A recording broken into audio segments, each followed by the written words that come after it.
وصلى الله على محمد وعلى آل بيته الطيبين الطاهرين.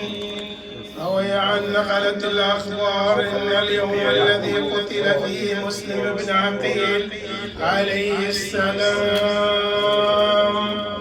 وهو يوم الثلاثاء الاثنان خلون من ذي الحجة يوم التروية، كان فيه خروج الحسين عليه السلام من مكة إلى العراق بعد أن طاف وسعى وأحل من إحرامه وجعل حجه عمرة مفردة، لأنه عليه السلام لم يتمكن من إتمام الحج مخافة أن يبطش به، وذلك لأن يزيد لعنه الله أنفذ عمر بن سعد بن العاص في عسكر عظيم وولاه أمر الموسم وأمره على الحاج كله، وكان قد أوصاه بقبض الحسين عليه السلام سرا، وإن لم يتمكن منه يقتله غيلة،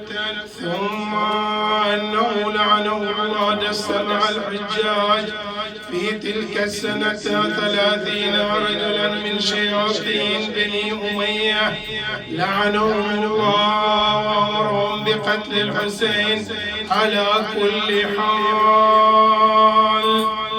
اتفقا، فلما علم الحسين عليه السلام بذلك حل من إحرام الحج وجعلها عمرة مفردة. وعن بعض الناقلين إن محمد بن الحنفية رضوان الله عليه لما بلغه الخبر أن أخاه الحسين عليه السلام خارج من مكة يريد العراق، كان بينه قشط فيه ماء وهو يتوضأ، فجعل يبكي بكاء شديدا حتى سمعا، وكف دموعا في الطشت مثل المطر، ثم أنه صلى المغرب ثم سار إلى أخيه الحسين عليه السلام، فلما صار إليه قال له: يا أخي، إن أهل الكوفة قد عرفت غدرهم ومكرهم بأبيك وأخيك من قبلك، وإني أخشى عليك أن تكون حالك كحال من مضى من قبلك، فإن أطعت رأيي قم بمكة وكن أعز من في الحرم المشرف. فقال: يا أخي، إني أخشى أن يغتالني أجناد بني أمية لعنهم الله في حرم مكة، فأكون كالذي يستباح دمه في حرم الله.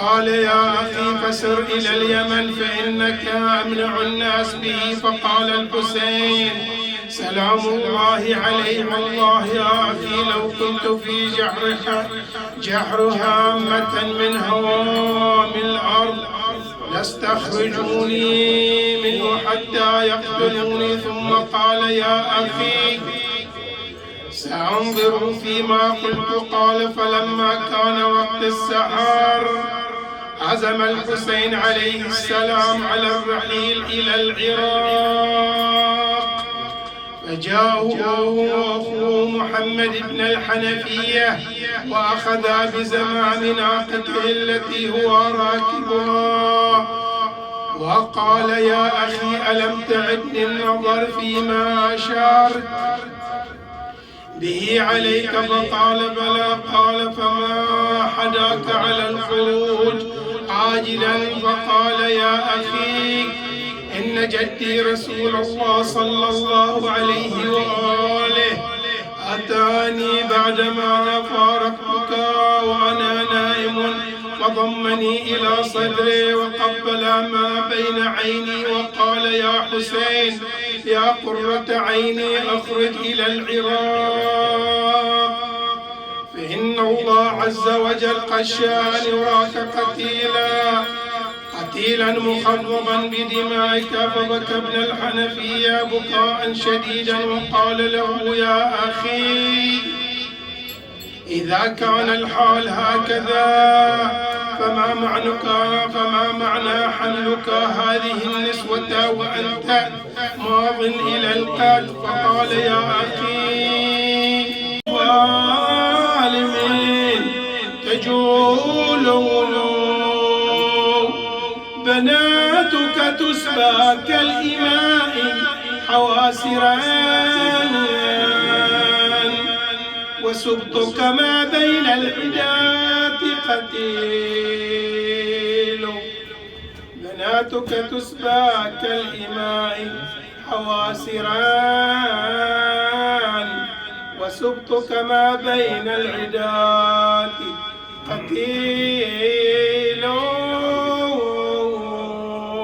سبحان ربك رب العزة عما يصفون وسلام على المرسلين والحمد لله رب العالمين.